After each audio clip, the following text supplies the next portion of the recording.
Sa ilalim ng nakakapasong sikat ng araw sa katanghalian, isang dalagang may angking kagandahan na nagngangalang Isabel Reyes ang bumabaybay sa isang tahimik na daan na nag-uugnay sa dalawang probinsya.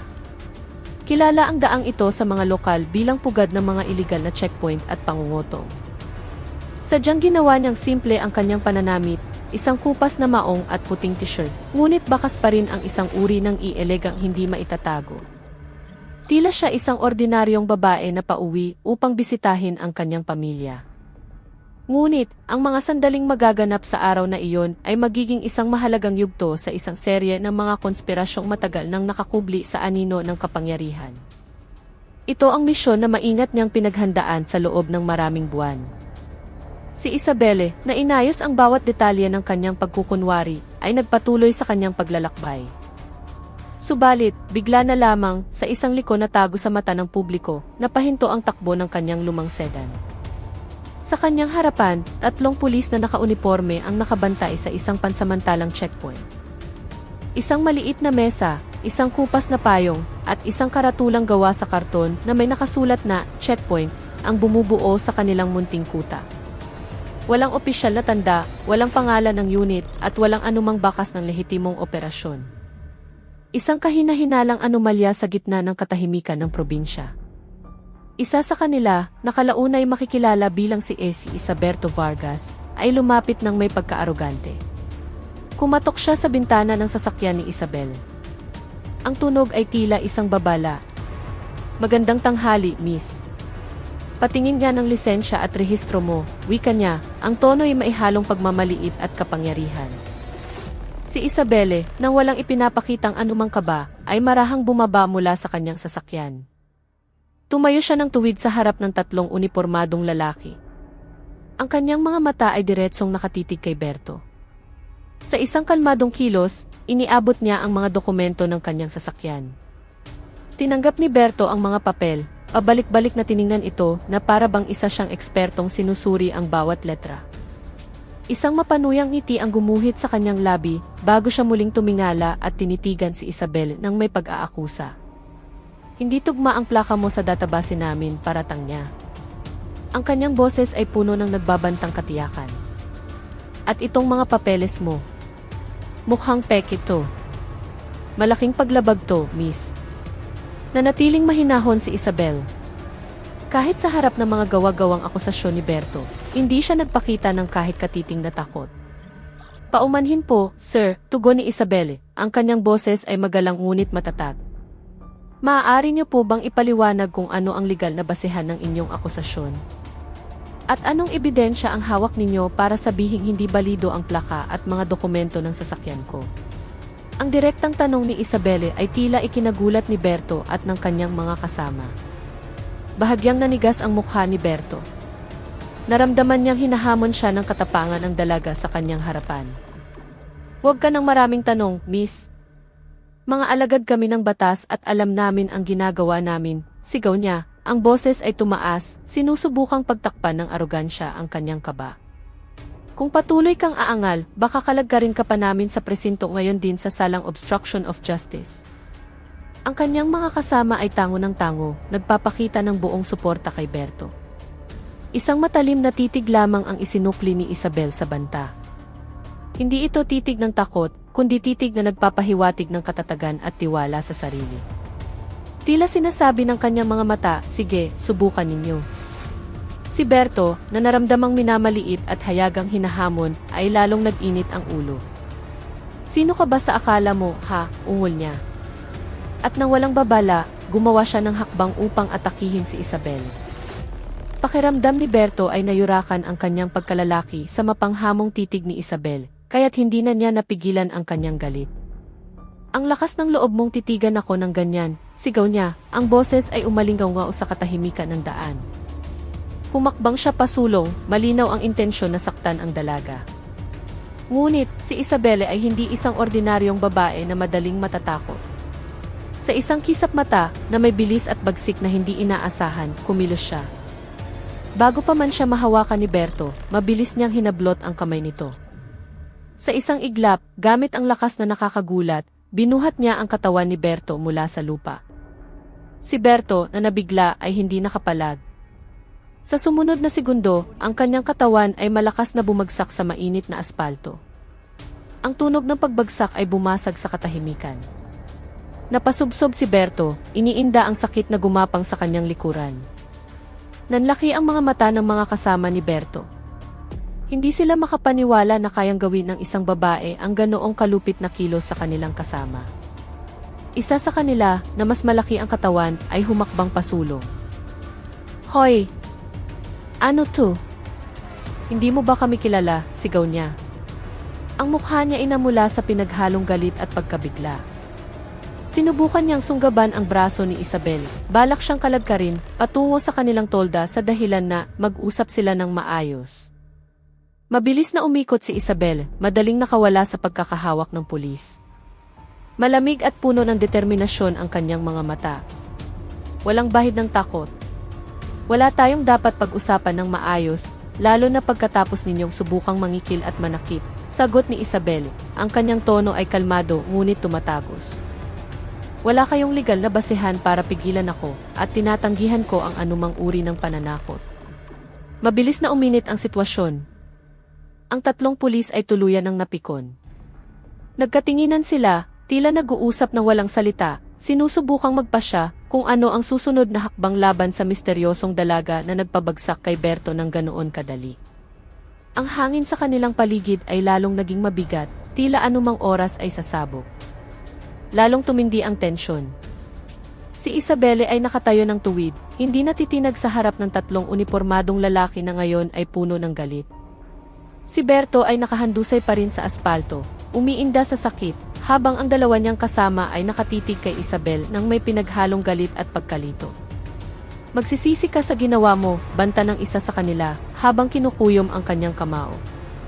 "Sisiguraduhin naming magbabayad ka ng mahal para dito." Ngunit sa gitna ng namumuong kaguluhan, biglang ibinaling ng isa sa mga pulis ang kanyang tingin mula kay Isabelle at sa naghihirap na si Berto. Pinagmasdan niyang mabuti ang mukha ni Isabelle. Nanliit ang kanyang mga mata, na para bang may inaalala siyang isang malabong imahe. Ang kanyang mukha, na kanina'y puno ng galit, ay dahan-dahang napalitan ng ekspresyon ng pagkabigla, at may bahid pa ng sindak.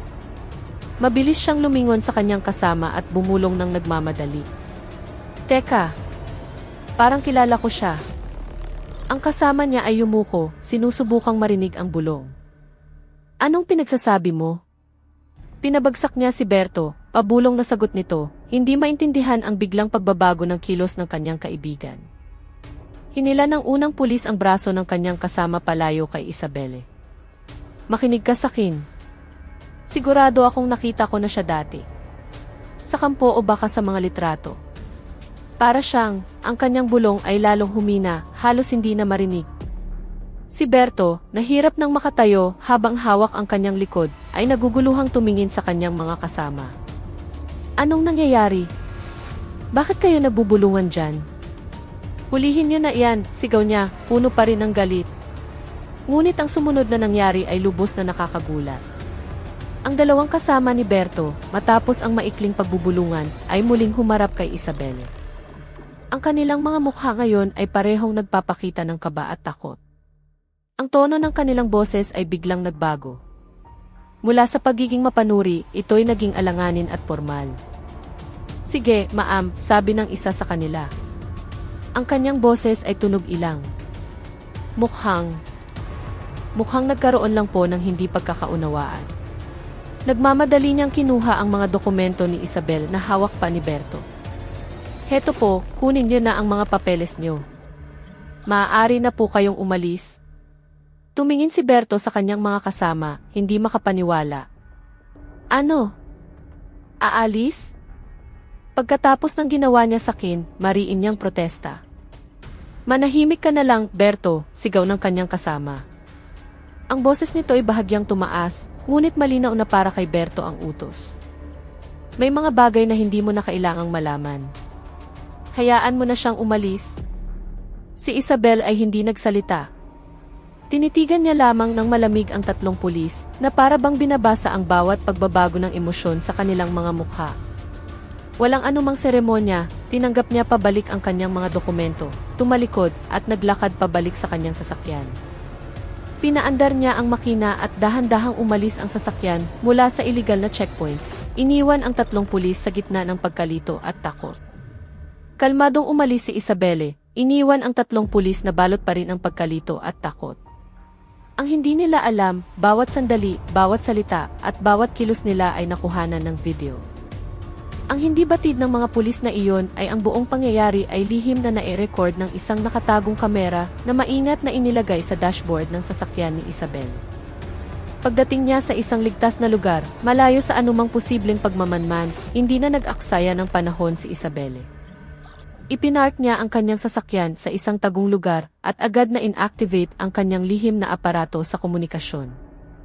Gamit ang sanay na mga daliri, in-access niya ang isang naka-encrypt na system at sinimulang i-upload ang video recording kasama ang isang detalyadong log ng insidente. Ang mahinang tunog ng keyboard ang tanging maririnig sa loob ng tahimik na sasakyan.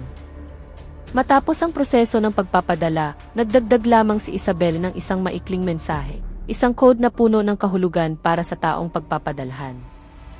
Nag-type siya, Target Team. Kumpirmado, aktibo pa rin ang modus ng checkpoint. Audio-visual na ebidensya na ipadala na. Ang mensahe ay maikli, siksik at malinaw. Isang hudyat na ang operasyon ay berjalan ayon sa plano at ang mahalagang impormasyon ay nakuha na. Ang totoo, si Isabelle ay hindi isang ordinaryong babae na nagkataon lang na dumaan. Hindi siya isang aktivista, hindi rin isang investigative journalist, at lalong hindi isang simpleng mamamayan na naipit sa isang insidente. Sa likod ng kanyang simpleng pagkatao, si Isabelle ay isang mahalagang bahagi ng isang lihim na internal na operasyon ng kapulisan. Ang kanyang misyon, buwagin ang isang malaki at organisadong sindikato ng pangingikil na matagal nang nag-operate sa loob ng maraming taon.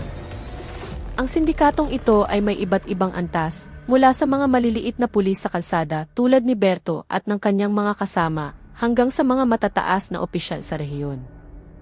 Ang ebidensyang kapapadala pa lang niya ay isang malaking hakbang pasulong sa pagbubunyag ng bulok na sistema.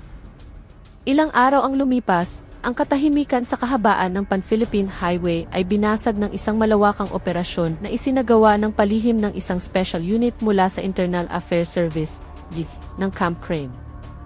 Hindi ito isang ordinaryong raid. Ito ang kasukdulan ng investigasyon na maingat na binalangkas ni Isabelle at ng kanyang team. Ang pansamantalang checkpoint kung saan nakipagtalo si Isabelle ay pinalibutan na. Ang 3 pulis, kasama si Berto na iniinda pa rin ang sakit sa likod, ay hindi makapaniwala nang sila ay biglang dinakip ng walang kahirap-hirap. 10 PS. Huwag gumalaw. Arestado kayong lahat, sigaw ng isang opisyal ng Ang boses ay matatag, habang hawak ang arrest warrant. Si Berto, na sinusubukan pa ring intindihin ang nangyayari, ay blangkong nakatingin lamang sa kanyang mga kasama. Ano? Anong ibig sabihin nito? Nagkakamali kayo, bulong ng isa sa kanila, sinusubukang tumanggi. Lumapit ang isang opisyal ng ACE, ang kanyang mga mata ay matalim. Nagkakamali? Iba ang sinasabi ng video. Plakang hindi tugma sa database, peking papeles, tangkang pananakit at pangingikil. Napakatibay ng aming mga ebidensya. Dahil sa mga salitang iyon, natigilan ang 3 pulis. Namutla ang kanilang mga mukha nang mapagtanto nilang nabisto na ang lahat ng kanilang kalokohan. Hindi nagtagal, kumalat ang balita ng pagkakaaresto. Nagimbal ang lokal na media. Ang mga kamera at mikropono ay nag-unahan sa lugar ng pangyayari, sinusubukang makakuha ng karagdagang impormasyon. Anong nangyayari dito, sir? Bakit may mga pulis na inaaresto? Tanong ng isang reporter na puno ng sigasig. May kaugnayan po ba ito sa sindikato ng pangingikil na matagal ng bali-balita? Ngunit, mahigpit ang sa pagbibigay ng impormasyon. Ang tanging lumabas ay isang maikling pahayag na kulang sa detalye. Ang raid na ito ay isinagawa dahil sa isang anonymous na ulat na may kasamang tunay na ebidensya na hindi namin maaaring baliwalain. Ito ay bahagi ng aming pagsisikap na linisin ang aming hanay. Walang pangalang binanggit, walang detalyeng ibinunyag. Pinanatiling ligtas ang sikreto ng operasyon ni Isabelle. Ang impormasyong inilabas ay tila dulo lamang ng iceberg, nag-iwan ng maraming tanong sa isipan ng publiko at media. Ang tatlong pulis, na dati mayabang at arogante sa kalsada, ay ngayon nakaupo ng tahimik sa isang malamig at madilim na interrogation room. Ang tensyon ay bumalot sa silid. Ang team mula sa Vic, na may mga seryosong mukha at mapanuring tingin, ay handa nang kunin ang bawat impormasyon mula sa kanila. Sa ibabaw ng mesa, isang tumpok ng mga dokumento na naglalaman ng mga ulat at, ang pinakamahalaga, ang audio-visual recording mula sa insidente sa illegal na checkpoint ni Isabel, ay nagsilbing tahimik na saksi sa kanilang mga kasalanan. Isang investigador mula sa Vic, nang may kalmadong ngunit matatag na boses, ay nagsimula ng interogasyon. Sige na, mga sir. Hawak na namin ang lahat ng ebidensyang kailangan namin. Malinaw na malinaw ang recording na ito. Ang mga paglabag na ginawa ninyo ay hindi na maikakaila, sabi niya habang itinuturo ang monitor na nagpapakita ng eksena kung saan tumilapon si Berto. Kaya umamin na lang kayo sa mga ginawa ninyo. Si Berto, na hawak pa rin ang kanyang likod, ay sinubukang tumanggi. Pero, sir, hindi lang po pagkakaunawaan yun. Ginagawa lang po namin ang aming tungkulin. Sumingit ang isa pang investigador, ang kanyang boses ay matalim. Hindi pagkakaunawaan. Ang pagbibintang ng kasinungalingan, pagbabanta sa isang sibilyan, at pagtatangkang manakit ng isang babae. Hindi pagkakaunawaan, Berto. Iyan ay malubhang paglabag sa etika at batas.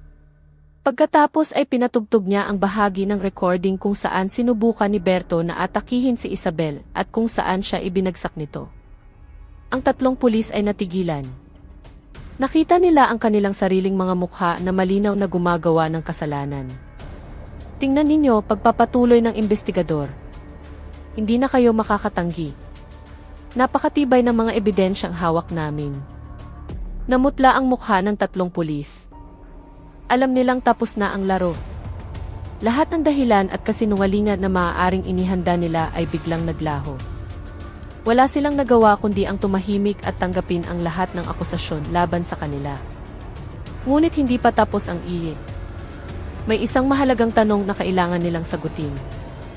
Muling nagsalita ang investigador, ang tono ng kanyang boses ay naging maseryoso. Ngayon, gusto naming malaman kung sino ang backer ninyo.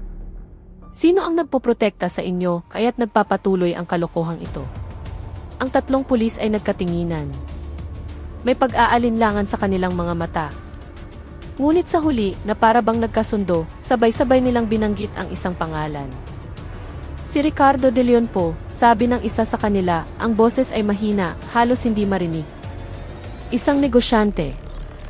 Siya po ang backer namin. Nang marinig ang pangalang iyon, bahagyang nagbago ang ekspresyon ng investigador. Ang impormasyong ito ang susi.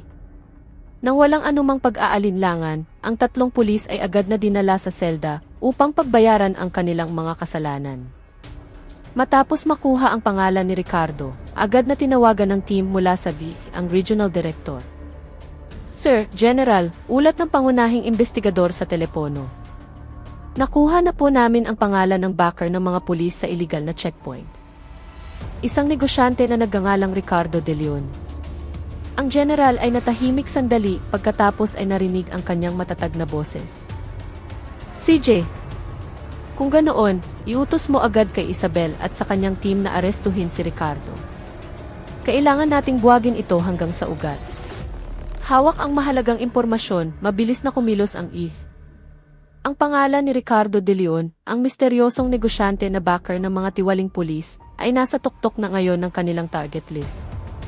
Ang regional director, matapos matanggap ang ulat mula sa V, ay hindi nag-atubili. Ang kanyang boses ay matatag sa kabilang linya. Sige, mahalaga ang impormasyong iyan. Iutos mo agad kay Isabel at sa kanyang team na kumilos. Arestuhin si Ricardo ngayon din. Ang kanyang utos ay walang bahid ng pag-aalinlangan.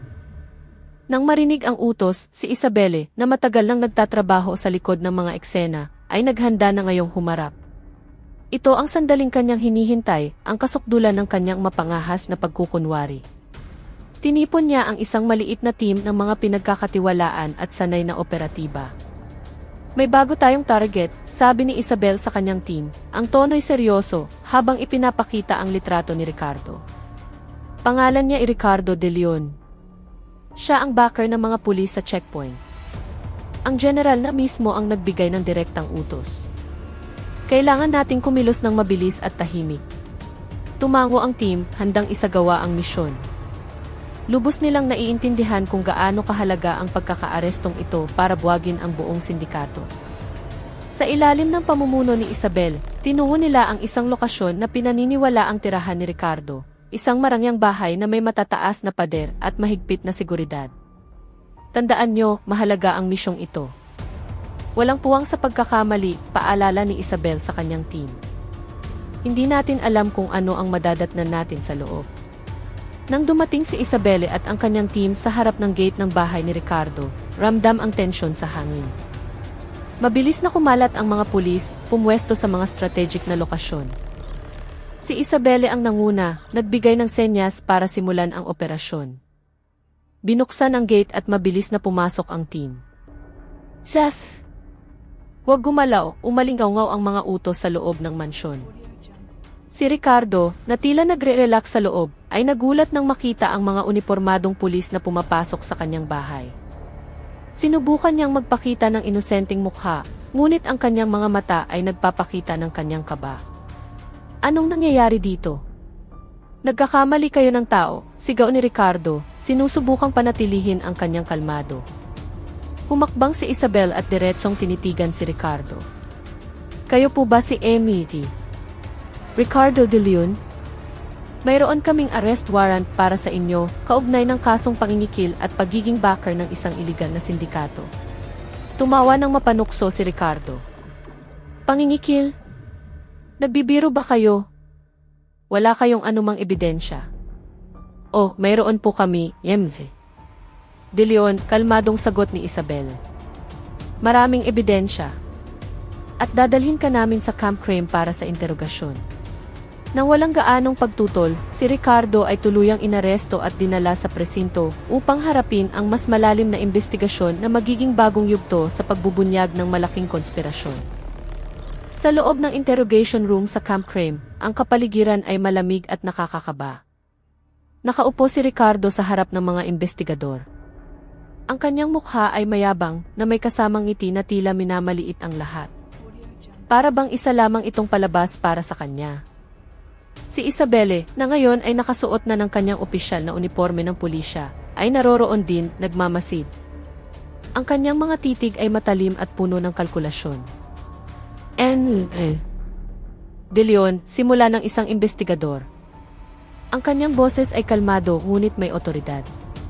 Mayroon kaming matibay na ebidensya na nag-ugnay sa inyo sa sindikato ng pangingikil na kinasasangkutan ng mga tiwaling pulis sa kalsada. Inamin na nila ang pangalan ninyo. Umiti lamang ng bahagya si Ricardo. Talaga ba? Yung mga pulis na iyon? Ni hindi ko nga sila kilala. Isa akong negosyante. Wala akong pakialam sa mga maliliit na bagay na ganyan. Ang kanyang tono ay puno ng nakakainsultong kayabangan. Hindi ninyo mabubunyag ang lahat ng ito. Maniwala kayo. Ang sindikatong ito ay mas malaki at mas komplikado kaysa sa inaakala ninyo. Si Isabelle, na kanina patahimik, ay humakbang pasulong. Huwag po kayong masyadong kampante, De Leon. Marami na kaming nabuwag na kaso na mas komplikado pa rito. Tiningnan ni Ricardo si Isabel nang may pagmamaliit. Ikaw na bata ka. Anong alam mo sa mundong tulad nito? Sakto sa pag-abot ng tensyon sa kasukdulan, bumukas ang pinto ng interrogation room. Pumasok ang regional director, si Police General Alejandro Reyes, nang may matatag na hakbang. Ang kanyang mukha ay seryoso. Lumapit siya sa mesa ng interogasyon at ang kanyang tingin ay direktang nakatuon kay Ricardo. Ngunit nang magtama ang mga mata ng general at ni Ricardo, biglang nagbago ang ekspresyon sa mukha ng general. Isang malalim na pagkagulat ang dumaan sa kanyang mukha, sinundan ng pagkunot ng noo na puno ng pagkalito. Tila nakakita siya ng isang multo mula sa nakaraan. Ricky, sabi ng general, ang kanyang boses ay nanginginig. Ikaw nga ba yan? Si Ricardo, na kanina'y mayabang, ay nagpakita na rin ang bahagyang pagkagulat sa kanyang mga mata. Kuya, bulong niya, tila hindi makapaniwala. Si Isabelle at ang iba pang investigador ay natigilan. Pinanood nila ang hindi inaasahang tagpong ito nang may pigil na hininga. Lumabas na si Ricardo de Leon ay ang nakababatang kapatid mismo ng general na matagal nang hindi niya nakikita sa loob ng maraming taon. Nagkahiwalay sila noong bata pa sila dahil sa isang malaking trahedya sa kanilang pamilya na nagpawatak-watak sa kanila. Lumapit pa ang general. Ang kanyang mukha ay pinaghalong pagkagulat, lungkot at galit. "Ricky, bakit mo ginawa to? Anong nangyari sa'yo?" Tanong niya, ang kanyang boses ngayon ay puno ng malalim na pighati. Iniiwas ni Ricardo ang kanyang tingin, muling ipinakita ang kanyang malamig na pananaw. "Huwag kang makialam sa buhay ko, kuya. Hindi mo to problema." Huminga ng malalim ang general, sinusubukang kontrolin ang kanyang emosyon. Tinitigan niya ang kanyang kapatid nang may matatag na tingin na nagpapakita na sa silid na iyon, hindi siya isang kuya, kundi isang tagapagpatupad ng batas. "CJ, kahit nakapatid kita, tandaan mo, walang kinikilingan ang batas." Isang linggo ang lumipas, lahat ng mata ay nakatuon sa Camp Crame. Isang opisyal na press conference na pinakahihintay ang idinaos, dinaluhan ng dose-dosenang mga mamamahayag mula sa iba't ibang lokal at pambansang media. Ang bulwagan ay puno ng tensyon at pag-usisa. Nagtatanong ang lahat kung ang kaso ng iligal na checkpoint ay kakaladkad pa ng ibang malalaking pangalan. Umakyat sa podium si General Reyes. Ang kanyang ekspresyon ay seryoso ngunit puno ng katatagan. Sinimulan niya ang kanyang pahayag ng may matatag na boses. "Mga kababayan, ang kaso ng iligal na checkpoint na aming nabuwag ay isang malinaw na patunay ng aming pangako na labanan ang lahat ng uri ng katiwalian. Ipinapahayag namin na ang investigasyong ito ay bahagi ng isang malawakang panloob na paglilinis laban sa mga tiwaling opisyal na nagdudungis sa pangalan ng kapulisan." Ang mga mamamahayag ay nagsimulang itala ang bawat salita. Ang mga kamera ay walang tigil sa pag-flash. "May mga malalaking pangalan po bang sangkot, General?" sigaw ng isang mamamahayag. "Paano po ang hinala ng pagkakasangkot ng mga mataas na opisyal?" tanong ng isa pa. Itinaas ng general ang kanyang kamay, humihingi ng katahimikan. "Naaresto na namin ang lahat ng sangkot, mula sa mga pulis sa kalsada hanggang sa kanilang pangunahing backer. Lahat sila ay haharap sa batas ng walang kinikilingan," matatag niyang sagot. Huminto siya sandali, huminga ng malalim, at nagpatuloy, ang kanyang boses ngayon ay bahagyang humina, ngunit puno ng pagmamalaki. "Ngunit sa pagkakataong ito, nais kong magbigay ng isang personal na pahayag na napakahalaga." Ang buong silid ay natahimik, naghihintay sa bawat salitang lalabas sa bibig ng general. "Lubos akong nagpapasalamat sa nag-ulat na tumulong sa amin na malutas ang kasong ito. Siya ay isang individual na matapang, dedikado, at handang sumuong sa malaking panganib para sa katotohanan." Tiningnan ng general ang buong silid. Pagkatapos, nang may tingin na puno ng pagmamahal at pagmamalaki, binigkas niya ang isang pangungusap na nagpatahimik sa lahat ng mamamahayag na para bang huminto ang oras. "Siya ang aking anak na babae." Biglang ang silid na kanina'y maingay sa bulungan ng mga mamamahayag ay naging tahimik. Pagkatapos, sabay-sabay, ang mga flash ng kamera ay mabilis na bumaling sa likuran ng silid, kung saan nakaturo ang tingin ng general. Doon nakatayo si Isabel. Hindi na niya suot ang simpleng damit na ginamit niya sa kanyang pagkukunwari, kundi ang isang opisyal na uniforme ng kapulisan na akma sa kanyang katawan, nagpapahiwatig ng profesionalismo at katatagan. Ang kanyang mukha ay kalmado, ngunit nagpapakita ng isang malakas na determinasyon. Natigilan ang mga mamamahayag. Sa buong panahon, si Isabelle ay nagpanggap bilang isang ordinaryong mamamayan. Halos sigawan, pagbintangan, at kikila ng mga tiwaling pulis nang walang sinumang nakakaalam na ang dalaga ay anak pala mismo ng general. At higit pa roon, siya ang pangunahing ahente na nagtagumpay sa pagbubunyag ng bulok na sistema sa loob ng institusyong dapat na nagpoprotekta sa mamamayan. Ang press conference na iyon ay naging isang malaking sorpresa na hindi malilimutan, nagmamarka ng isang bagong yugto sa paglaban sa katiwalian sa loob ng kapulisan. Ilang araw matapos ang nakakagulat na press conference, kung saan nabunyag ang pagkatao ni Isabel bilang anak ng general at isang lihim na ahente, muli niyang isinuot ang kanyang uniforme. Hindi na siya nagpapanggap kundi dumating ng may buong otoridad at kapangyarihan. Ang kanyang layunin, ang kulungan ng lungsod kung saan nakakulong ang mga tiwaling pulis at si Ricardo, ang kanyang tiyuhin. Una, pinuntahan ni Isabelle ang selda kung saan nakakulong ang 3 pulis, kasama si Berto.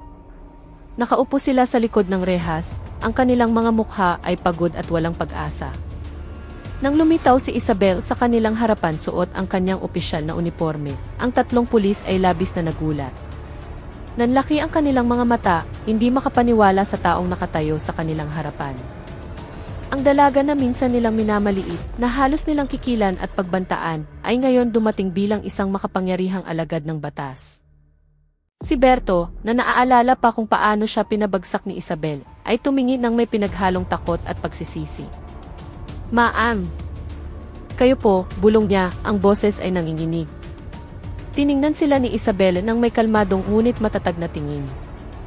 Walang galit sa kanyang mga mata, tanging ang katatagan ng isang tagapagpatupad ng katarungan. "Siguradong nagulat kayo na makita ako sa uniformeng ito," sabi ni Isabel, ang kanyang boses ay umalinggaw sa tahimik na pasilyo. "Hindi ako naparito para husgahan kayo, kundi para ipaunawa sa inyo." Huminto siya sandali, hinayaang tumatak ang kanyang mga salita. "Pananagutan ninyong lahat ang ginawa ninyo. Ito rin ay parusa sa inyo dahil ginamit ninyo ang inyong posisyon para sa pansariling kapakanan. Ang posisyong iyan ay isang tungkulin upang protektahan ang mamamayan, hindi para kikilan sila." Ang 3 pulis ay yumuko lamang, hindi magawang salubungin ang tingin ni Isabel. Pagkatapos noon, nagpatuloy si Isabel patungo sa selda kung saan nakakulong si Ricardo. Ang kanyang tiyuhin ay mukhang maputla at pagod din. Ang kanyang kayabangan ay nawala na, napalitan ng kawalan ng pag-asa. Nang makita niya si Isabel na papalapit, itinaas niya ang kanyang ulo. Ang kanyang mga mata ay nagpapakita ng pinaghalong hiya at pagkadismaya. "Isabel," sabi ni Ricardo, ang kanyang boses ay paos. Tumayo si Isabel sa harap ng selda ng kanyang tiyuhin. Kahit na alam niyang tiyuhin niya si Ricardo mula sa pag-amin ng kanyang ama, nanatili siyang propesyonal. "Tito," tawag ni Isabel, ang kanyang boses ay kalmado, walang bakas ng personal na emosyon. "Kahit na tiyuhin ko po kayo, walang kinikilingan ang batas. Pananagutan ninyo pa rin ang lahat ng inyong ginawa." Napabuntong hininga na lamang si Ricardo. Ang kanyang mga mata ay lumilipad sa malayo. Wala nang pagtanggi o banta na lumabas sa kanyang bibig. Alam niyang sa harap ng batas at sa harap ng kanyang matapang na pamangkin, tapos na ang lahat. Matapos ang sunod-sunod na pag-aresto at matapang na pagbubunyag ni Isabel, nagsimulang umihip ang bagong hangin sa lipunan. Ang ginawa ni Isabel na paglilinis sa hanay ng mga pulis na matagal nang nagpapahirap sa mga tao ay nagdulot ng malaking pagbabago. Ang takot at pangamba na dati bumabalot sa tuwing dadaan sa highway ay unti-unting naglaho. Ang mga mamamayan na dati laging kinakabahan at naiipit sa mga iligal na checkpoint ay nakahinga na ng maluwag. Hindi na nila nararamdaman na sila ay madaling target para sa mga opisyal na umaabuso sa kanilang kapangyarihan. Sa mga kapihan, sa palengke, at sa bawat sulok ng komunidad, ang dating bulungan ng takot ay napalitan ng usapan ng pag-asa. "Salamat naman at nahuli na rin yung mga kotong cop na iyan," sabi ng isang ginang sa kanyang kapitbahay habang namimili. "Dati, dadaan ka lang sa kalsadang yun, kinakabahan ka na. Ngayon, parang ang gaan ng pakiramdam." Sumagot naman ang isang ginoo, "Tama ka dyan. Nabalitaan ko, anak daw mismo ng general ang nagbuwag sa kanila. Ang galing ng batang yun. Matapang." Dahan-dahan ngunit tiyak, ang tiwala ng mamamayan sa institusyon ng kapulisan ay nagsimulang manumbalik. Ang ibang mga pulis, na matagal nang nahihiya sa ginagawa ng kanilang mga kasamahan, ay nakapagtrabaho na ngayon ng may taas noo. Hindi na sila tinitingnan bilang bahagi ng isang bulok na sistema, kundi bilang tunay na tagapagtanggol ng bayan. "Nagpapasalamat po kami sa tiwala ninyo," sabi ng isang pulis na nagpapatrolya sa isang tindero, ang boses ay taos puso. "Sisiguraduhin po naming hindi na mauulit ang ganitong pangyayari. Narito po kami para maglingkod, hindi para manakot." Sa wakas, ang mamamayan ay nakapamuhay kasama ang mga pulis sa isang maayos na kapaligiran. Ang mga checkpoint na isinasagawa ngayon ay sumusunod na sa tamang proseso, malinaw at nakatuon sa kaayusan, hindi sa pangingikil. Ang highway na dating may masamang reputasyon ay naging simbolo na ngayon ng pagbabago. Ang lahat ng ito ay dahil sa katapangan ng isang dalagang nagngangalang Isabel, na nagpatunay na ang katarungan ay laging mananaig, kahit pamanggaling ito sa loob mismo ng sistema. Matapos ang bagyo at ang pagbabalik ng kapayapaan sa lipunan, si Isabelle ay hindi na lamang kilala bilang anak ng general, kundi bilang isang simbolo ng integridad at katapangan. Ang kanyang ginawa na paglilinis sa mga tiwaling opisyal at pagbubunyag ng korupsyon ay hindi lamang nagpanumbalik ng tiwala ng publiko, kundi nagpatibay din sa danga ng institusyon ng kapulisan na minsay nadungisan.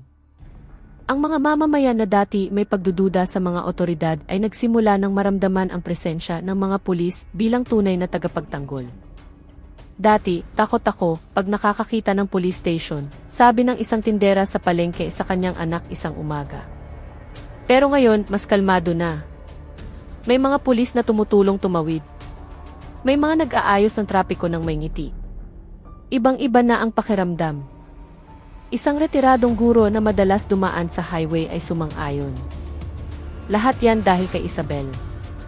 Hindi lang matapang ang batang iyon, pinatunayan niyang may mga tapat pa rin sa loob. Minulat niya ang ating mga mata. Sa loob mismo ng kapulisan, isang bagong sigla ang umusbong. Ang mga tapat at dedikadong pulis ay naramdaman na nabalik ang kanilang dangal. Naintindihan nila na ang ginawa ni Isabelle ay para sa kabutihan ng lahat, upang linisin ang institusyon mula sa mga parasitiko. Mas pinahigpit ang pagsasanay sa etika, pinalakas ang panloob na pagbabantay, at bawat ulat mula sa mamamayan ay sineseryoso. Hindi lang ito tungkol sa paghuli ng mga kriminal, sabi ng isang batang opisyal sa kanyang mga tauhan sa umagang apela. Ito ay tungkol sa pagbuo muli ng tiwala. Kailangan nating maging halimbawa, maging tunay na tagapagtanggol ng bayan. Ang ginawa ni Isabelle ay isang aral para sa ating lahat. Ang mga pulis ngayon ay hindi na nag-aatubiling makipag-ugnayan sa mga mamamayan, pakinggan ang kanilang mga hinaing at magbigay ng tulong. Ang regular na pagpapatrolya ay hindi na nangangahulugang banta, kundi kaligtasan. Ang mga bata na dati nagtatago kapag nakakakita ng sasakyan ng pulis ay ngayon masayang kumakaway. Ang kalsada na dating pugad ng iligal na checkpoint ay naging isang ligtas at maayos na daanan. Bawat sasakyan ay dumadaan ng payapa, walang takot na mapapahinto ng walang dahilan. Sa wakas, ang mamamayan ay namuhay ng payapa kasama ang mga pulis sa isang ekosistem na may paggalang at suporta sa isa't isa. Ang kapulisan, kasama si Isabel bilang isa sa mga nagtulak ng pagbabago, ay sa wakas ay nagampanan ng maayos ang kanilang tungkulin bilang tagapagtanggol ng bayan. Isang marangal na tungkulin na matagal nang inaasam ng bawat mamamayan. Ito ang katapusan ng isang madilim na panahon at simula ng bagong pag-asa para sa isang tapat na pagpapatupad ng batas. Sa pagtatapos ng madilim na kabanata at panunumbalik ng tiwala ng publiko, ang institusyon ng kapulisan ay tumayo ng mas matatag, tinitingala bilang pangunahing tagapagtanggol ng bayan, hindi na isang nakakatakot na multo. Sa wakas ay namuhay ng magkakasama ang mga mamamayan at pulis, pinagdugtong muli ang mga hibla ng ugnayan na minsay naputol. Ang mga kalsadang dating nakakakaba ay napuno na ng ngiti at pakiramdam ng kaligtasan, salamat sa tapat na paglilingkod ng mga alagad ng batas na nagbago ng kanilang imahe. Sir, salamat po sa pagtulong sa anak kong tumawid, bati ng isang ina sa isang pulis na nagbabantay sa isang kanto. Isang tapat na ngiti ang sumilay sa kanyang mga labi. Sumagot ang pulis ng magiliw, tungkulin po namin, ma'am. Nandito po kami para maglingkod at mag-alaga. Ang simpleng usapan na iyon, na dati imposible mangyari ng walang alinlangan o pagdududa, ay naging karaniwang tanawin na. Sa iba't ibang lugar, kumalat ang mga kwento tungkol sa integridad at mahusay na serbisyo ng mga pulis. Ang mga istasyon ng reklamo na dati walang tao ay dinarayo na ngayon ng mga mamamayan na may iba't ibang problema, tiwala na ang kanilang mga boses ay pakikinggan at aksyonan. Ang mga pulis ay nagampanan ng maayos ang kanilang tungkulin bilang tagapagtanggol ng bayan. Isang marangal na tawag na ngayon ay kanilang dinadala ng may buong pagmamalaki. Nangangako po kami na patuloy kaming magbabago, sabi ng isang hepe sa mga residente sa isang pulong. Mabigat po ang tungkuling ito. Ngunit sa suporta at tiwala ninyo, naniniwala kaming mas mapapanatili namin ang kapayapaan at kaayusan. Sa likod ng lahat ng pagbabagong iyon, naroon ang isang Isabel na nanatiling mapagkumbaba. Kahit na naging isang bayani na hinahangaan, pinili niyang manatiling nakatuon sa kanyang trabaho. Nagtatrabaho sa katahimikan, tinitiyak na ang sistemang kanyang nilinis ay mananatiling nasa tamang landas. Alam niyang ang pakikipaglaban para sa integridad ay isang proseso na hindi natatapos. Ngunit kapag nakikita niya ang ngiti sa mukha ng mga mamamayan at ang tingin ng pagmamalaki sa mga mata ng kanyang mga kasamahan, alam ni Isabel na lahat ng panganib at sakripisyo ay sulit. Hindi ito tungkol sa akin, bulong ni Isabel sa sarili isang hapon habang pinapanood ang mga batang masayang naglalaro malapit sa isang istasyon. Ito ay tungkol sa ating lahat. Tungkol sa tiwalang nanumbalik, sa katarungang naipatupad, at sa isang mas magandang kinabukasan. At sa gayon, nagsimula ang isang bagong kabanata. Ang kwento ng katapangan ng isang dalaga na nagsimula sa isang iligal na checkpoint sa isang tahimik na daan ay lumago at naging isang epiko ng paglilinis, paghilom, at pag-asa. Matapos ang drama ng pag-aresto kay Ricardo at ang nakakagimbal na pagbubunyag sa pagkatao ni Isabel, naniniwala na si General Reyes at ang vice na matagumpay nilang nalinis ang sindikato ng korupsyon hanggang sa ugat nito. Nagsimulang maramdaman ang kapayapaan sa institusyon at sa lipunan. Ngunit si Isabel, na may matalas na pakiramdam ng isang sanay na ahente, ay nakaramdam ng isang kakaibang alon.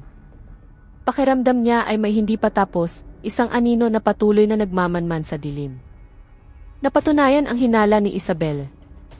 Ilang araw matapos makulong si Ricardo, isang mensahe ang lumitaw sa naka-encrypt na linya ng komunikasyon ni Isabel, na tanging siya at ang kanyang pinakalihim na source lamang ang nakakaalam.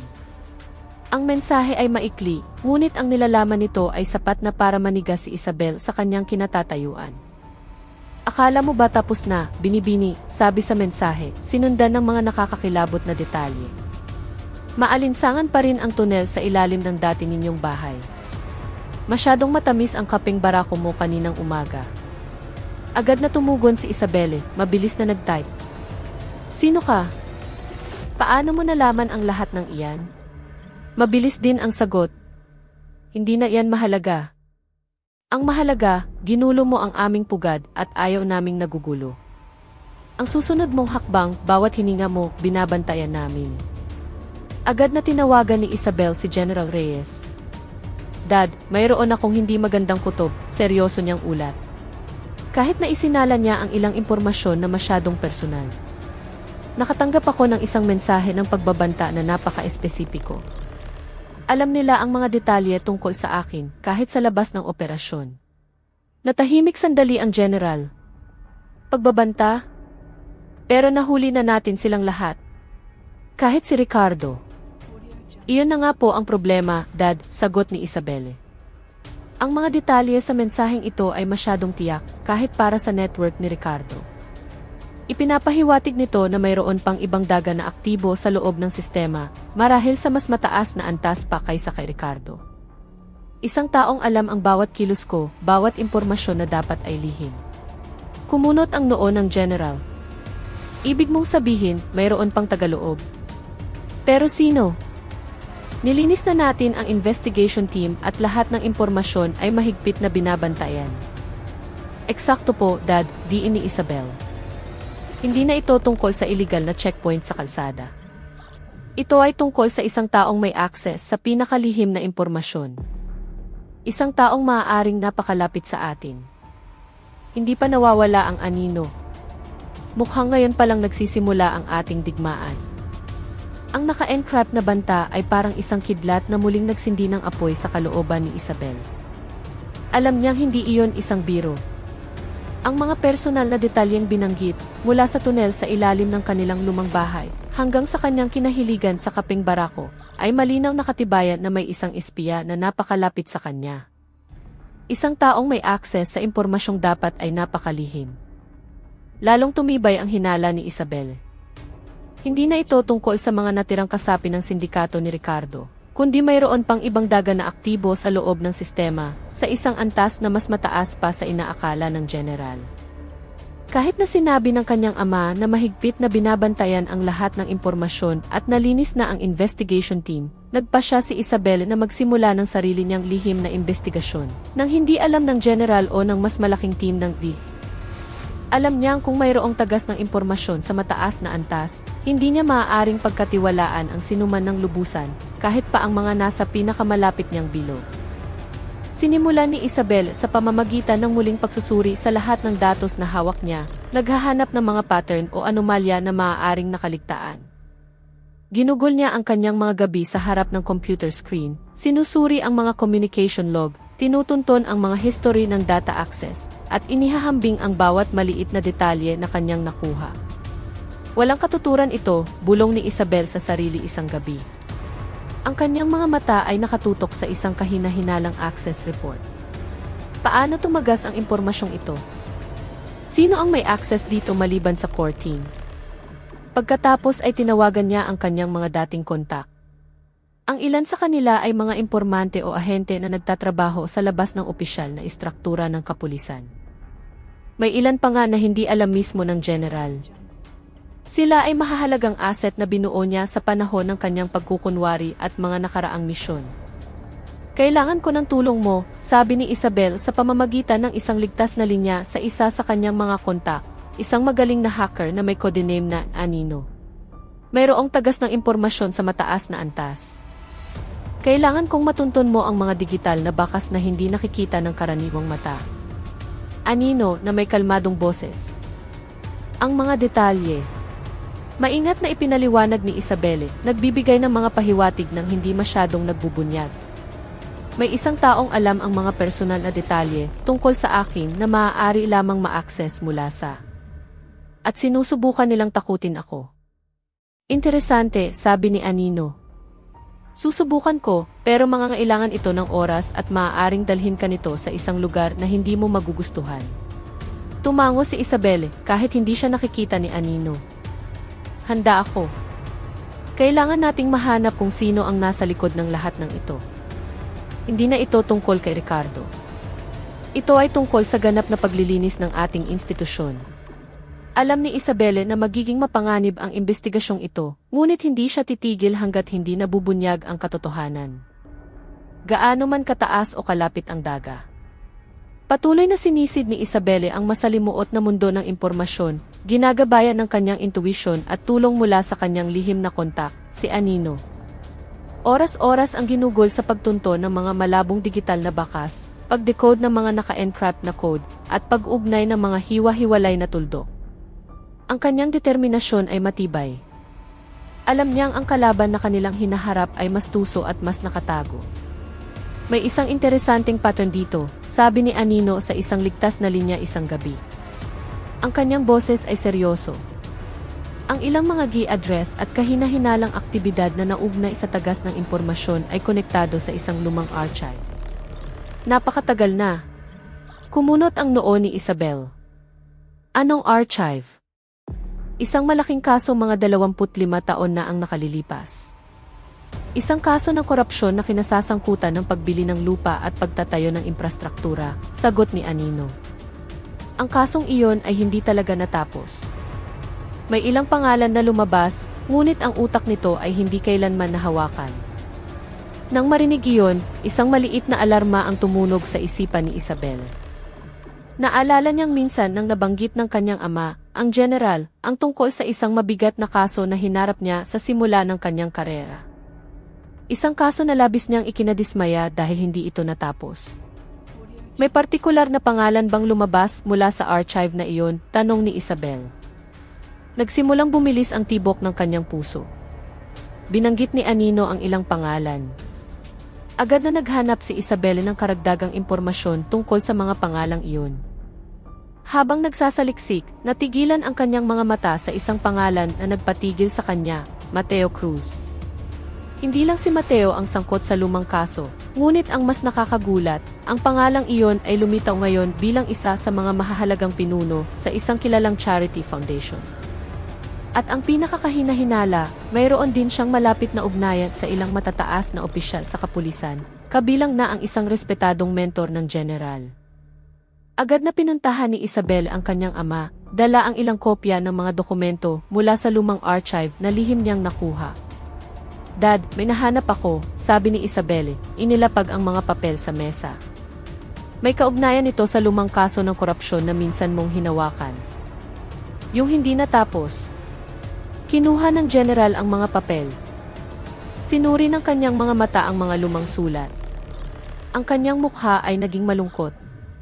Ang kasong ito, sinubukan ko ng kalimutan. Maraming kahinahinala doon pero wala kaming sapat na ebidensya. Nandito ang pangalan ni Mateo Cruz, pagpapatuloy ni Isabel, itinuturo ang isang bahagi. Nasa isang mahalagang posisyon na siya ngayon at may napakalakas na koneksyon. At Dad, may indikasyon na konektado siya sa taong pinaghihinalaan nating naglalabas ng impormasyon. Tumingin ang general kay Isabel nang hindi makapaniwala na para bang isang malaking piraso ng puzzle ang biglang nabuo. Si Mateo. Impossible. Siya ay isang taong pinagkakatiwalaan ng dati kong mentor. Palagi siyang mukhang malinis. Dad, minsan ang pinakamalaking kalaban ay nagtatago sa likod ng pinakakapanipaniwalang maskara, sabi ni Isabel. Alam niyang ang pahiwatig na ito ay magiging napakasakit para sa kanyang ama. Si Isabel at ang general ay nahaharap na ngayon sa isang mapait na katotohanan. Ang mga pahiwatig mula sa lumang kaso na sinamahan ng pinakabagong datos sa tagas ng impormasyon ay nakakatakot na tumuturo sa iisang pangalan, Mateo Cruz. Isang taong kilala at iginagalang ng general bilang bahagi ng inner circle ng kanyang mentor ay ngayon ang pangunahing target sa lihim na investigasyon ni Isabel. Patuloy na naghukay si Isabel gamit ang lahat ng kanyang resources. Inutusan niya si Anino na mas palalimin ang koneksyon ni Mateo. Tinutunton ang bawat transaksyon sa pananalapi, bawat naka-encrypt na komunikasyon at bawat lihim na pagpupulo. Habang mas malalim silang naghukay, mas nagiging malinaw ang larawan. Si Mateo ay hindi lamang sangkot sa lumang kaso na hindi natapos, kundi siya rin ang pangunahing tulay na nag-uugnay sa sindikato ng pangingikil na kabubuwag pa lang sa isang mas malaki at mas makapangyarihang entidad. May nahanap akong lubhang nakakabahala, Isabel, ulat ni Anino sa pamamagitan ng naka-encrypt na linya. Ang kanyang boses ay tensyonado. Itong si Mateo, siya ang utak sa likod ng maraming bagay. Hindi lang backer, kundi arkitekto ng isang mas malaking istruktura. At ang mas malala, may direkta siyang access sa core system ng kapulisan, higit pa sa dapat niyang magkaroon bilang isang sibilyan. Paano nangyari yun? Tanong ni Isabelle, naninigas ang kanyang panga. Sino ang nagbigay sa kanya ng access na iyon? Isang espesyal na account. Isang legacy account mula sa isang lumang proyekto na dapat ay na-deactivate na, sagot ni Anino. Ang account na iyon ay aktibo pa rin at ang may-ari nito. Ito ang magiging napakasakit para sa iyo at sa general. Naramdaman ni Isabelle ang isang napakalakas na masamang kutob. Alam niyang ang katotohanang mabubunyag ay isang malaking dago. Huminga siya ng malalim pagkatapos ay hiniling kay Anino na ibunyag ang pagkakakilanlan ng may-ari ng account. Nang lumabas ang pangalan mula sa bibig ni Anino, naramdaman ni Isabel na gumuho ang mundo sa kanyang paligid. Ito ay ang pangalan ng isang taong labis na iginagalang ng general, isang dating mentor na palaging tinutukoy ng kanyang ama bilang isang bayani at huwaran sa kanyang karera. Dala ang mabigat na ebidensya at isang pusong puno ng pighati, nilapitan ni Isabel ang general. Inilatag niya ang lahat ng datos na kanyang nakalap sa harap ng kanyang ama. Ang mga ebidensya ng mga iligal na transaksyon, mga recording ng komunikasyon, at ang pinaka-nakakagulat, ang mga digital na bakas na direktang nag-ugnay sa mentor ng general kay Mateo Cruz at sa sindikato ng korupsyon. Tinitigan ng general ang mga papel. Ang kanyang matatag na mukha ay dahan-dahang namutla. Nanlaki ang kanyang mga mata nang mabasa niya ang pangalan ng kanyang dating mentor na nakasulat bilang utak sa likod ng lahat. Hindi. Imposible ito, bulong niya, ang kanyang boses ay halos hindi marinig. Siya ang nagturo sa akin ng lahat tungkol sa integridad. Para ko na siyang ama. Tiningnan ni Isabelle ang kanyang ama ng maihabag. Dad, minsan ang taong pinakakatiwalaan natin ang pinakamapanganib. Hindi mailarawan ang pagtataksil na ito, pero malinaw ang mga ebidensya. Ipinikit ng general ang kanyang mga mata, huminga ng malalim, sinusubukang tanggapin ang masakit na katotohanan. Ang tiwalang binuo niya sa loob ng maraming taon ay gumuho sa isang iglap. Ngunit, bilang isang general, alam niyang ang kanyang tungkulin ay mas malaki kaysa sa personal na ugnayan. Sige, Isabelle, sabi niya, iminulat ang kanyang mga mata at tiningnan ang kanyang anak ng may tingin na puno ng determinasyon. Napakabigat nitong dago. Pero para sa katarungan, para sa institusyong ito, kailangan nating kumilos. Gaano man siya kataas o kalapit, haharapin natin ito. Wasak man ang puso, ngunit nag-aalab ang determinasyon. Hinarap ng general at ni Isabelle ang mapait na katotohanan ng isang hindi inaasahang pagtataksil. Ang mga ebidensyang nakalap ni Isabelle ay hindi maikakaila. Ang dating mentor ng general, ang taong matagal nang iginagalang at itinuturing na hindi magagalaw, ang siyang nasa likod ng sindikato ng korupsyon at pagtagas ng impormasyon. Isang napaka-emosyonal na komprontasyon ang hindi maiiwasan. Dad, hindi na natin ito maaaring ipagpaliban, sabi ni Isabelle, nakatingin sa general na halatang apektado pa rin. Habang tumatagal, mas malaki ang panganib na ating kinakaharap. Alam niyang papalapit na tayo. Huminga ng malalim ang general, sinusubukang kontrolin ang kanyang damdamin. Alam ko, anak. Ito ang pinakamahirap na bagay na gagawin ko sa buong karera ko. Ang kanyang mga mata ay nakatitig sa mga ebidensya sa mesa na nagpapakita ng isang maayos at nakatagong landas ng korupsyon sa loob ng maraming taon. Siya ang humubog sa akin, nagturo sa akin tungkol sa idealismo at integridad. Pero, Dad, hinawakan ni Isabelle ang kamay ng kanyang ama. Ang tunay na integridad ay ang lakas ng loob na itaguyod ang katotohanan, kahit na nangangahulugan itong harapin ang taong pinakarespetado natin. Nang gabing iyon, sa isang kapaligirang balot ng tensyon, nag-ayos ng isang pagpupulong ang general at si Isabelle, kasama ang kanyang dating mentor sa isang lihim na lokasyon. Ang pagpupulong ay idinisenyo upang magmukhang isang karaniwang talakayan. Ngunit, si Isabelle at ilang piling miyembro ng VP ay nakabantay na sa isang tagong lugar, handang kumilos. Nang dumating ang mentor, binati niya ang general ang may mainit na ngiti na para bang walang mali. Anong meron, General? Bihira tayong magkita sa ganitong lugar. Tinitigan siya ng general ng diretsyo. Umupo ka. May mahalaga tayong pag-usapan. Naging seryoso ang kapaligiran. Pagkatapos ay inilapag ng general ang ilang mga dokumento sa mesa. Gusto kong ipaliwanag mo ito, sabi niya, ang kanyang boses ay kalmado ngunit puno ng otoridad. Ang mga ebidensyang ito ay tumuturo sa iyo, iniugnay ka sa sindikato ni Ricardo. At ang pinaka nakakagulat sa pagtagas ng internal na impormasyon. Ang dating kalmadong mukha ng mentor ay dahan-dahang namutla. Ang kanyang ngiti ay naglaho. Anong ibig mong sabihin? Paninira yan. Naglingkod ako ng maraming taon sa institusyong ito, pagtanggi niya, tumaas ang boses. Pinagdududahan mo ba ang katapatan ko, General? Hindi ko pinagdududahan ang serbisyo mo noon, matatag na sagot ng general. Pero ang mga ebidensyang ito ay hindi maikakaila. Mayroon kaming digital na bakas, mga recording ng komunikasyon at mga testimonya.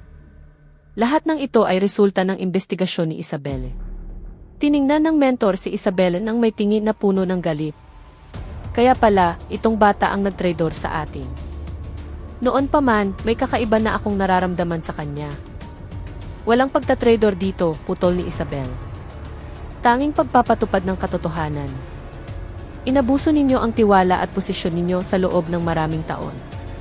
Nang mapagtantong siya inasukol na, tinanggal na ng mentor ang kanyang maskara.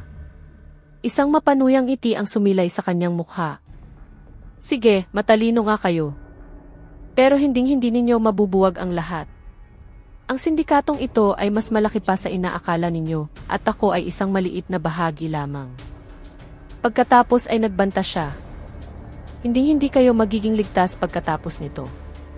Magkakaroon ng mga konsekwensya. Nang marinig iyon, tumayo ang general. Magkakaroon ng konsekwensya para sa mga lumalabag sa batas. At sa pagkakataong ito, wala nang makakaprotekta sa iyo. Sa isang senyas mula sa general, ang mga nakatagong operatiba ng VP ay mabilis na lumitaw, pinalibutan ang mentor. Arestado ka sa kasong korupsyon, abuso sa kapangyarihan, at paghadlang sa investigasyon. Babasahin sa iyo ang iyong mga karapatan. Ang pagbubunyag na ito ay yumanig sa pundasyon ng general. Ngunit para sa katarungan at integridad ng institusyon, nagpasya siyang kumilos, isinuko ang taong minsan niyang itinuring na mentor at pamilya sa kamay ng batas. Ang pag-aresto sa mentor ay isang malaking dagok sa institusyon, ngunit isang malaking tagumpay para sa katarungan. Ang general, na may mabigat na puso ngunit may taas noo, ay gumawa ng pinakamahirap na desisyon upang linisin ang pangalan ng kapulisan. Ngunit alam nilang ang pagbubunyag sa tunay na utak ay dapat gawin ng maingat upang maiwasan ang kaguluhan at mapanatili ang katatagan. Isang huling lihim na operasyon ang isinagawa, hinuli ang mga natitirang miyembro ng sindikato, at sinigurado ang lahat ng ebidensyang kailangan para kasuhan ang mentor. Walang pagod na nagtrabaho si Isabel, tinitiyak na bawat detalye ay nakalock. Isang linggo ang lumipas, muling naging sentro ng atensyon ng bansa ang Camp Crane. Isang pangalawang press conference na pinakahihintay ang idinaos. Sa pagkakataong ito, mas mabigat ang aura, puno ng haka-haka at ligaw na espekulasyon. Nakuha na ng media ang mga bulong-bulungan tungkol sa isang malaking pag-aresto na kinasasangkutan ng isang respetadong personalidad. Tumayo sa podyum ang general. Ang kanyang mukha ay nagpapakita ng pambihirang katatagan sa gitna ng bigat na kanyang dinadala. Mga kababayan, simula niya, ang kanyang boses ay matatag. Matapos ang isang malalim at nakakapagod na investigasyon, matagumpay naming nabuwag ang buong sindikato ng krimen na matagal nang nagdudungis sa pangalan ng kapulisan. Ito ang kasukdulan ng aming pagsisikap na linisin ang institusyon mula sa lahat ng uri ng korupsyon at abuso sa kapangyarihan. Pigil hininga ang mga mamamahayag. Dose-dose ng mga kamera ang handang kunan ang bawat sandali. Sino ang pangunahing utak, General? Sigaw ng isang reporter, hindi na makapaghintay. Totoo po bang may kinalaman dito ang isang mataas na opisyal? Huminga ng malalim ang general, hinayaang manatili ang katahimikan sandali. Si Isabelle ay nakatayo sa kanyang likuran, ang mukha'y kalmado, handang harapin ang reaksyon ng publiko. Nang may buong kalungkutan, kailangan kong ipaalam na ang utak sa likod ng konspirasyong ito ay isang taong matagal na nating kilala at iginagalang, sabi ng general. Ang kanyang boses ay bahagyang nanginginig, ngunit nananatiling matatag. Siya ay si retired General Emilio Aguinaldo Santos. Imposible, sigaw ng isang mamamahayag. Si General Santos, impossible. Siya ang aming bayani, sabi ng isa pa, ang boses ay halos histerikal. Itinaas ng general ang kanyang kamay, humihingi ng katahimikan. Mayroon kaming hindi maikakailang ebidensya. Isang sindikato na binuo niya sa loob ng maraming taon, ginagamit ang kanyang posisyon at tiwala ng publiko para sa pansariling kapakanan. Hindi lamang ito tungkol sa korupsyon, ito ay isang pagtataksil sa pinakamataas na antas na hindi kailanman inakala. Ngunit sa likod ng lahat ng pagkasira, mayroong isang sinag ng pag-asa. Tumayo si Isabel ng tuwid sa tabi ng kanyang ama, nakatingin sa hinaharap. Maaaring nawalan sila ng isang bayani, ngunit nabawi nila ang tiwala at pinatunayan na ang katarungan ay mananaig, gaano man kataas o kapangyarihan ang isang tao.